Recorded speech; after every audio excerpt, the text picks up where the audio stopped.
Bienvenue sur Africa 24 dans cette nouvelle édition de l'Africa Tonight. Voici les titres de l'actualité. Denis Mukwege convoite le fauteuil présidentiel en République démocratique du Congo.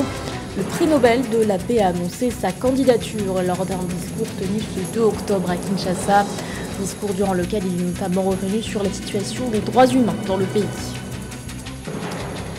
Coup d'envoi de la semaine internationale de l'investisseur CEMAC, une édition 2023 axée sur la résilience de l'investisseur appelé à renforcer sa culture financière face à la fraude. Et puis les Springboks se rapprochent des quarts de finale de la Coupe du Monde de rugby. En tête du groupe B, l'équipe sud-africaine a dominé les Tonga sur un score de 49 à 18. Les détails à suivre dans ce journal. Mais tout d'abord, la mise au point du Niger après la diffusion ce lundi 2 octobre du communiqué du ministère algérien des Affaires étrangères. Communiqué selon lequel la proposition de médiation algérienne en vue de résoudre la crise politique avait obtenu le feu vert de Niamey. Le document proposait par ailleurs une durée de transition de 6 mois. Alors les autorités nigériennes ont stipulé que la durée de la période transitoire sera fixée par un forum consultatif national dont la date n'est pas encore connue. A noter qu'après l'annonce de cette médiation, le pays a de nouveau été secoué par une attaque terroriste. L'offensive a ciblé un détachement des forces de sécurité à Tabatol, près de la frontière avec le Mali. Le bilan est lourd, au moins 29 soldats sont décédés selon un communiqué du ministère de la Défense. La même source dénombre également une dizaine de terroristes neutralisés. Un deuil national de 3 jours a été décrété.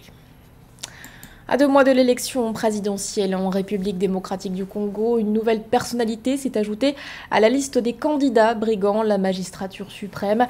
Il s'agit de Denis Mukwege, prix Nobel de la paix en 2018.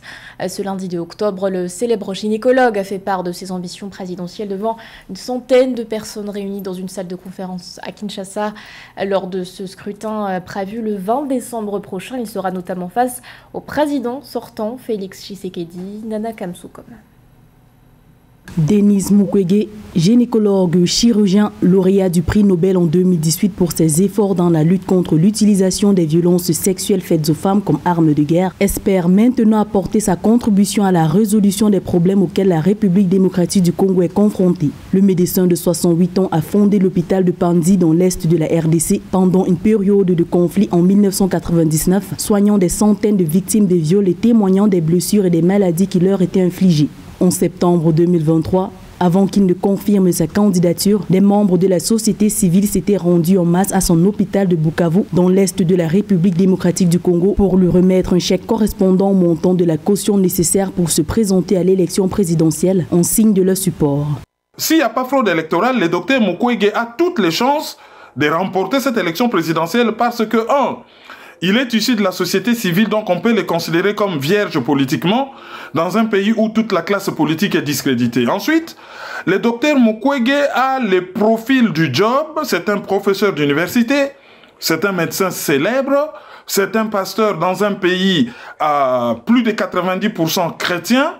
Depuis des années, Denis Mukwege déplore l'impunité en RDC. Il réclame un tribunal international et plaide pour une justice transitionnelle. Penser les plaies des populations de l'Est du pays, meurtries depuis près de 30 ans par les violences des groupes armés et rébellions. Des mesures qu'il compte mettre en œuvre s'il est élu président de la République démocratique du Congo. Selon les données du Bureau de la coordination des affaires humanitaires des Nations Unies, en avril 2023, du fait de l'insécurité, la RDC comptait 6,2 millions de personnes déplacées à l'intérieur du pays, dont 65% au nord Kivu et en Ituri. On pourrait presque se prendre à rêver d'un ticket Tshisekedi président, Mukwege premier ministre. Ce serait très bien pour la bonne gouvernance et une meilleure cotation du pays sur le plan international. Et puis il va améliorer un peu la gestion interne des affaires. Surtout le cheval de bataille de Mukwege a toujours été ce tribunal pénal international pour le Congo. Ça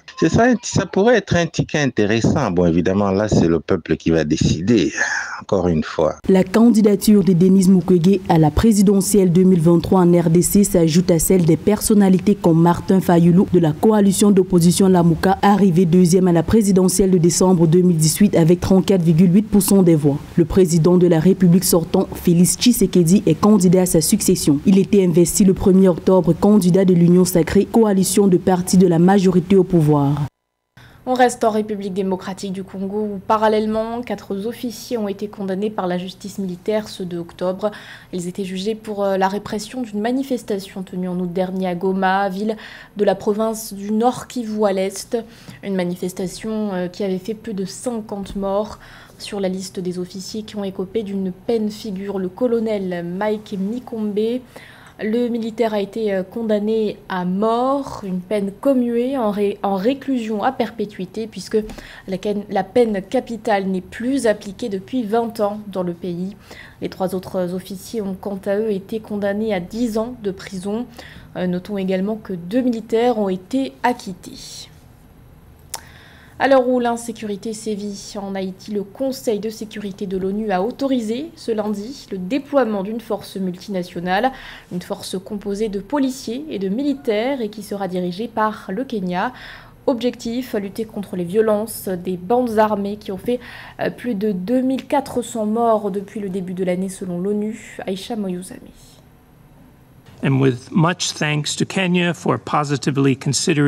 Haïti fait face à la violence des gangs, jusqu'à dans la capitale Port-au-Prince et à l'instabilité politique. C'est dans ce contexte que le Conseil de sécurité des Nations Unies a autorisé le 2 octobre le déploiement d'une mission de sécurité multinationale dirigée par le Kenya, une première historique pour la nation d'Afrique de l'Est qui a affirmé qu'elle enverrait 1000 policiers en Haïti pour neutraliser les bandes armées, protéger les civils et ramener la sécurité aux côtés des États-Unis, du Canada et plusieurs pays des Caraïbes qui ont promis une aide financière et logistique. Le Kenya a cité sa longue histoire de maintien de la paix dans le monde, notamment au Kosovo, en Somalie et en République démocratique du Congo, comme l'une des principales raisons pour diriger la mission. Haïti, c'est le prolongement de l'Afrique. Haïti, c'est la plus africaine de toutes les nations des Antilles et des Amériques. L'Afrique et l'Union africaine ont plusieurs fois exprimé leur solidarité avec la diaspora des personnes d'ascendance africaine à travers le monde. Pour nous, Africains, Haïti est un pays très important pour l'Afrique. En Haïti, les groupes armés illégaux contrôlent jusqu'à 80% de la capitale et leur influence s'étend à travers le pays. Les enlèvements contre rançon, les attaques dans les hôpitaux et les ports sont des phénomènes quotidiens. La violence a contraint plus de 130 000 personnes à quitter leur foyer et les efforts d'aide sont entravés par les problèmes internes. Le président kenyan William Ruto a salué la résolution des Nations Unies en promettant la réussite de l'opération.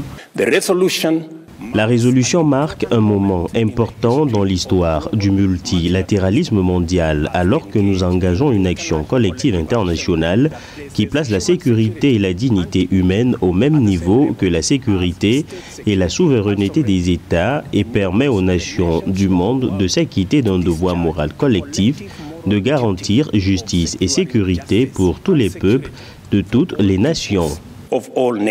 Bien que 13 des 15 membres du Conseil de sécurité soutiennent le mandat du Kenya en Haïti, la Chine et la Russie se sont abstenus, invoquant leurs inquiétudes quant aux paramètres de la mission. La force multinationale d'une durée d'1 an devrait être déployée dans les prochains mois. Des détails importants tels que la taille de la mission, les règles d'engagement et la stratégie de sortie sont encore en discussion. L'actualité nous emmène également en Égypte où le président Abdel Fattah el-Sisi a officialisé sa candidature à la présidentielle, un scrutin qui se tiendra du 10 au 12 décembre prochain.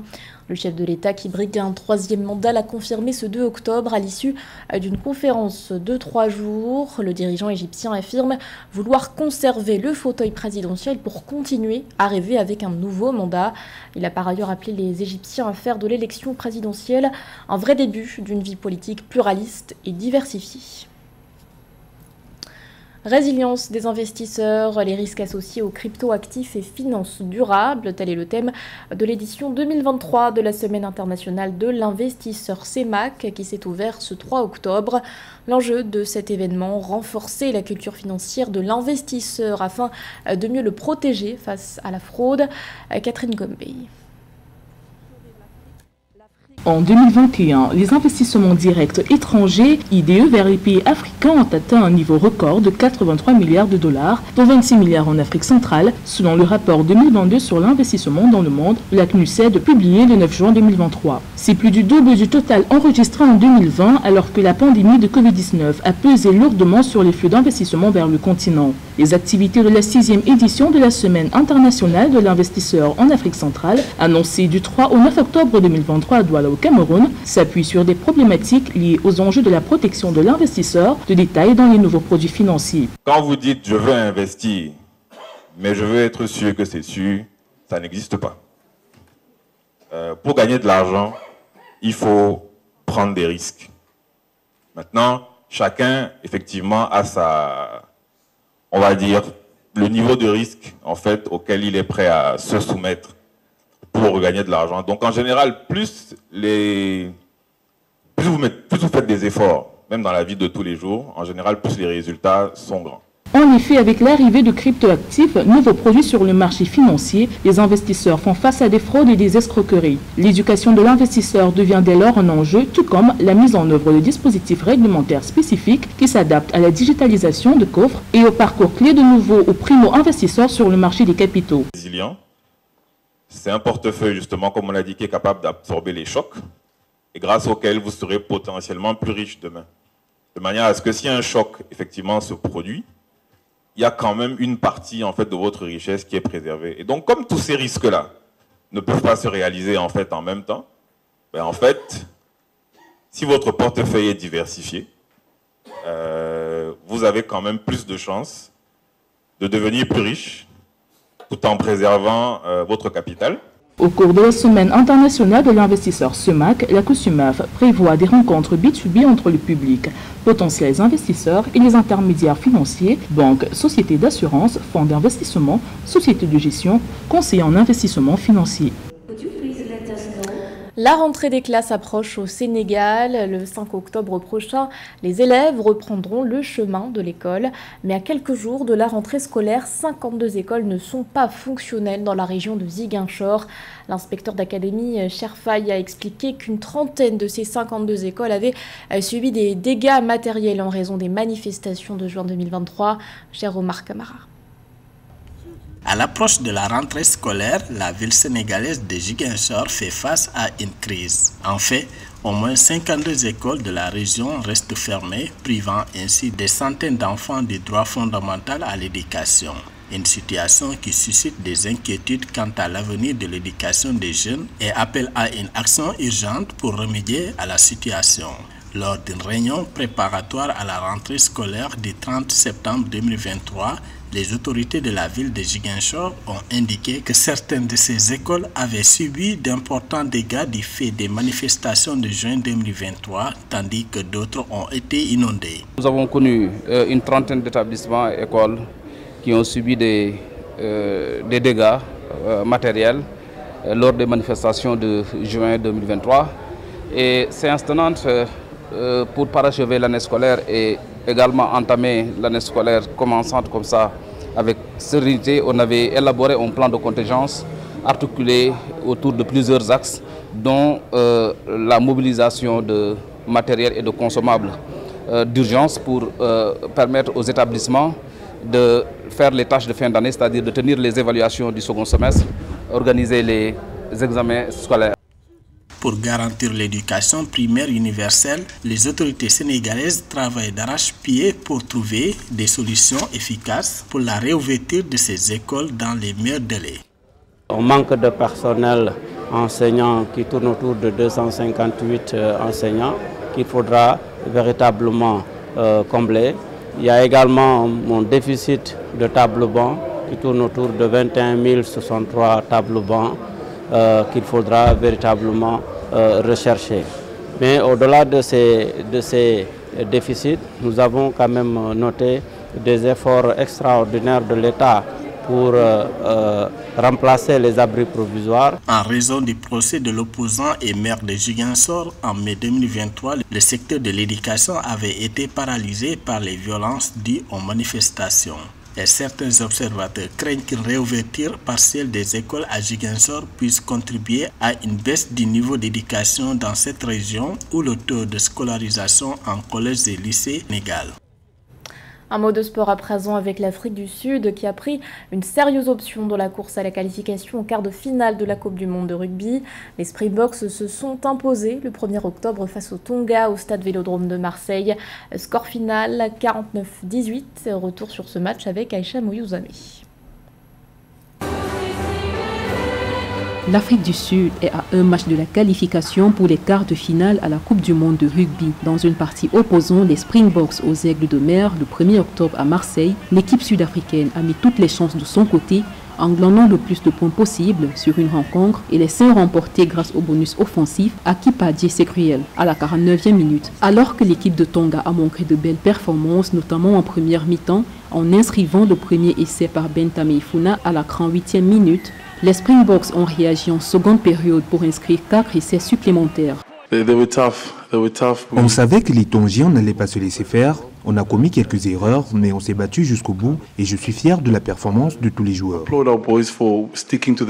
Avec cette victoire, l'Afrique du Sud compte 15 points au classement en tête du groupe B, devant l'Irlande 14 points et l'Écosse 10 points. Les champions du monde antique pourront, en plus de leur demi d'ouverture, continuer de s'appuyer sur leur expérience de la Coupe du Monde 2019. Si l'équipe sud-africaine a remporté la partie, elle devra patienter jusqu'au 7 octobre pour connaître son sort. En cas de victoire de l'Écosse de plus de 20 points sur l'Irlande, elle aussi dans le bonus, les Springboks seraient éliminés. Un scénario improbable, mais qui s'oppose. Lors d'une situation similaire, ils avaient alors remporté leur quart de finale face au Japon. Le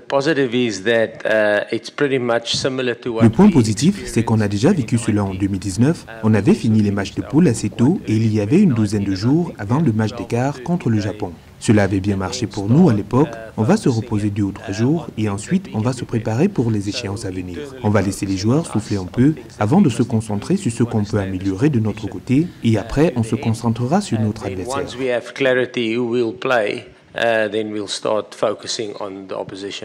Malgré la victoire contre l'équipe des îles, la qualification n'est donc pas encore assurée pour les Springboks qui devront attendre le résultat du match Écosse-Irlande le 7 octobre pour affronter leur prochain adversaire. C'était le journal de la rédaction. Merci de l'avoir suivi. L'actualité continue sur Africa 24.